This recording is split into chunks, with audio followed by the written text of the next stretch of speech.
Who bears the incidence of attacks, or what economists call the incidence of attacks, which simply means who really bears the true burden of paying the tax, who is worse off, is often misconstrued to believe that the person who remits the money to the government is worse off. So, for example, if there's a dollar sales tax on the sale of some good, then it's assumed that the seller is worse off by a dollar. In this video, we're going to see why that's not true, that who bears the true incidence of the tax depends on the elasticity of supply and demand. So if you think of Donald Trump's argument that he wants to impose a 20% tariff on imported goods from Mexico as a way of hurting the Mexicans, well, we'll see that it could hurt us instead, that we would be the ones doing that. He said he was going to use that money to pay for the wall. Well, that would be the Americans, not the Mexicans. Mitt Romney says that corporations are people, which people pay corporate income taxes. That could be true. It definitely is people, but which people depends on who can avoid it and who cannot avoid it. So let's take a simple example. One day I have, own an ice cream store, and one day I get mad and I take a baseball bat and I beat up everything in my ice cream store. I break all the glass, I break all the machines, I destroy all the ice cream, and I go into a coma for overnight, and I wake up and I realize all the damage I've done. I've caused $100,000 worth of harm. And the question is, can I double the price of my ice cream cones to make my customers pay for the damage that I've caused? Most people would obviously say no. My customers would go elsewhere. They wouldn't buy ice cream from me. So let's use another example. I own a pharmaceutical business. I make pills. And one day I get mad. I take a baseball bat. I beat up all the machinery. I beat up all the pills, everything, same thing. And I wake up and I look at all the damage I've done. And I say, well, I'll simply double the price of my pills. I'm the only producer of life-saving drug. Can I do this? And of course the answer there is yes. And so what's the difference between the two? Well, in the ice cream example, you have many, many alternatives, and you will exercise those options and not buy from me, so I can't raise the price to force my customers to pay for it. In the pharmaceutical example, you don't have many alternatives, and therefore I can raise the price and you will still buy from me. So let's take a look at this as a simple example to understand who bears the incidence of a tax imposed on the sale of some good. So first off, we'll look at the example of the ice cream store. Ice cream is pretty elastic in demand. You have many alternatives for ice cream from my store, including doing without. So therefore, you have a pretty elastic demand curve. You're very responsive to a change in the price. If I sell ice cream at $2.50 a cone, I'm selling Q1 units of ice cream. If I'm operating a pharmaceutical company where I'm the only seller of a life-saving drug, then that's a pretty inelastic demand curve. You don't have many options. Doing without is not a great option. It is an option, therefore it's not going to be perfectly inelastic, but it's not a great option. And we'll assume that I can use my chemical factory for all sorts of different things, so I'm actually going to have a pretty elastic supply curve in this case. Far more than, say, my ice cream store, which I don't have many alternatives for all the machines that I have in my ice cream store. And so what we're going to do is we're going to look at what happens when you impose a $1 tax on the sale of ice cream and a $1 tax on the sale of my pharmaceutical drugs. And so here is the $1 tax. The tax is going to be the separation between what the supplier costs of producing that drug and what the demander pays for that drug at any given quantity. So in this case here, we'll move this $1 tax right down to this point here. And now I'm selling Q2 units of ice cream. And I was selling ice cream at $2.50 to my customers. They paid me $2.50, and I kept $2.50. But now with the tax, we'll see it's a little different. Now my customers are going to pay me $2.75. They're worse off by 25 cents. I was only able to raise the price of ice cream by 25 cents a cone because if I went any higher, I would lose far too many sales. So I couldn't push the cost of this $1 tax onto my consumers. I had to sit there and eat most of it because I'm now only receiving $1.75 per cone. I had been receiving $2.50, but I can't do that now because my customers will go away. So if that $1 tax, the producer is worse off. The producer loses 75 cents of that $1 tax. The consumer only loses 25 cents. And why? Because they can escape the tax where the producer can't. In the case of the pharmaceutical company, the same $1 separation, I can raise the price of my pharmaceuticals, and therefore impose most of the tax onto my customers. In this case here, I'm now going to charge $3.25 a pill. My customers are worse off by 75 cents. I now only keep $2.25 a pill. I couldn't do all of the tax onto my customers because they still do have some other options. If I wanted to do one that's even more inelastic, then I could impose or push more of that cost onto consumers. But in this case here, I'm just trying to show the difference between a consumer of ice cream with a very elastic demand curve, and a consumer of life-saving drugs, which is a very inelastic demand curve. And in this case here, we can see that when the consumer faces a pretty elastic demand curve and the supplier a relatively inelastic supply curve, then they're going to incur, the supplier is going to incur most of that tax. They're going to be the one that bears the greater incidence of that tax. On the right side, it's going to be the consumer, because the consumer is going to pay more for the pharmaceutical company's products and than the pharmaceutical company is, because they don't have many alternatives, whereas the supplier of the pharmaceuticals does. Now the question is, does it matter who remits the money to the government? Well, let's assume that in the ice cream case, that it's a dollar sales tax, and the seller of ice cream remits $1 to the government. In this case here, this would be the supply curve with tax. And we see that Q2 units are sold, the price is $2.75, the supplier keeps $1.75. And so it really makes no difference whatsoever, because you're going to go back to the old supply curve without the tax to realize what the supplier truly keeps.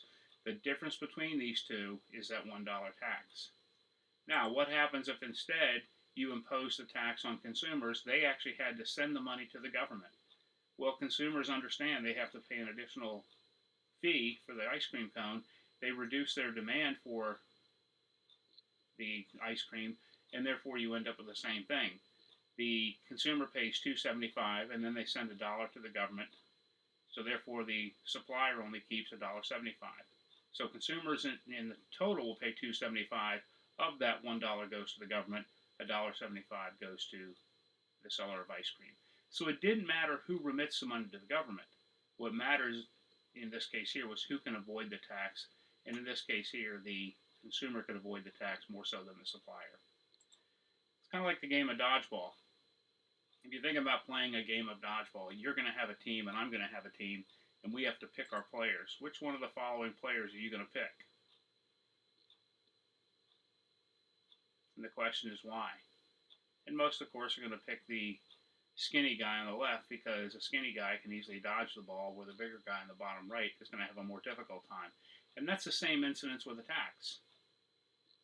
The person who can avoid the tax, the skinny guy, is not going to bear the brunt of the tax. The person who can't avoid the tax, the bigger guy, is going to get hit by the ball or hit by the tax in this case here. Is there a true story on this? Read my lips. No new taxes. George Bush's famous pledge when he was running for the Republican nomination for president in 1988 pledged no new taxes. Read my lips. No new taxes. He was adamant that he wasn't going to raise taxes on Americans, and the concern was by Republicans that you just had 8 years of Ronald Reagan, who was apparently or supposedly a small government, small expenditure Republican, was leaving office, and the concern was George Bush was wishy-washy, and he would go back to the old ways of capitulating to the Democrats and raise taxes on Americans. And he wanted to make sure that people knew he was not going to raise taxes, and he knew he wasn't going to do that. Well, the Democrats had a diabolical scheme. Senator George Mitchell from Maine, the Senate Majority Leader, wanted George Bush to eat his words. Now think of what's produced in Maine. Beautiful lighthouses, fishing, lobster, vacation places. This was George Mitchell of Maine. That was his home state. And he was the Senate Majority Leader, and he wanted to make George Bush go back on his words. And so what he was going to do was he had a great idea. Let's impose a 10% luxury tax on the items sold in this country. George Bush cannot veto the bill. If he vetoes the bill, it just proves that he's in the pockets of rich people, and therefore they can defeat him in the next election by claiming he caters to the needs of the wealthy. And so what they were going to do is have him sign a bill that would impose a 10% luxury tax on the sale of things like furs, diamonds, expensive sport cars at the time priced more than $50,000. Today that might be about $120,000 to $150,000. Boats. These are things that consumers of these items would pay a 10% luxury tax on the sale of these items. Now, Mitchell was pretty smart. Mitchell knew that he wanted the rich people to pay for this, not the suppliers of these items. He didn't want to hurt his own, the people he stood for, the labor union people, the workers in his state. He didn't want to hurt them. So to ensure that the rich would pay the tax, if you were to buy one of these things, then when you file your taxes that year, you have to claim you bought a $200,000 boat. And then you would write a check for $20,000 to the federal government, making sure that the consumers, these rich people, paid the tax. George Mitchell really wanted George Bush to eat his words, and he wanted to make sure that the rich were made worse off, not the poor. And how'd that work out? Well, let's think of luxury goods. There are many, many alternatives for a luxury good, especially doing without, which is really the basic definition of a luxury good. Nobody really needs it. When your income goes high enough, you might buy it. So we'd say luxury goods have a relatively elastic demand curve. And what does the supply curve look like, say, for boats? Well, think of the many alternatives you have for the production of boats in Maine. It's really not many. And so therefore you have a relatively inelastic supply curve. So let's say that the price of boats is P1 and Q1 boats are being sold, and now you have a 10% luxury tax. Now again, this is not done to scale, it's just to show an idea of what happens here. So in this case here, because the consumers would pay for this when they filed their taxes, the demand would go down. We'd see the demand curve shift because these consumers realize that they're going to bear the incidence of the tax, or they're going to have to remit the money to the government, so their demand goes down to cover this. If I'm only going to spend $250,000 for a boat, then that's either going to be $250,000 inclusive or exclusive of taxes. And therefore, it's only going to be $250,000. So in this case here, the demand goes down. The Q2 boats are being sold. The price consumers pay is now P0, and the price the supplier keeps is P3. And we can see that the supplier of boats suffered the greatest incidence of this tax, not the consumers. It didn't matter the consumers wrote the check. What mattered is the consumers could easily avoid the tax by simply not buying. And as people stopped buying, the price of boats had to fall. The price of furs had to fall. And so how were these people adversely affected? Well, think of what they built a lot of in Maine. Maine is a large producer of boats. And so what happened? Had George Mitchell understood this simple concept of bearing the incidence of a tax, he may not have done this. But it just so happened he decimated the boat building industry in his state and around the country. Think of all the jobs that were lost, the companies that shut down. And I always say, government cannot increase the rate of economic growth in this country. The only thing they can do is thwart the growth of our economy by simple things like this. Here was a ploy by one politician or group of politicians to try to destroy another group of politician or group of politicians, and in the end, Americans lost.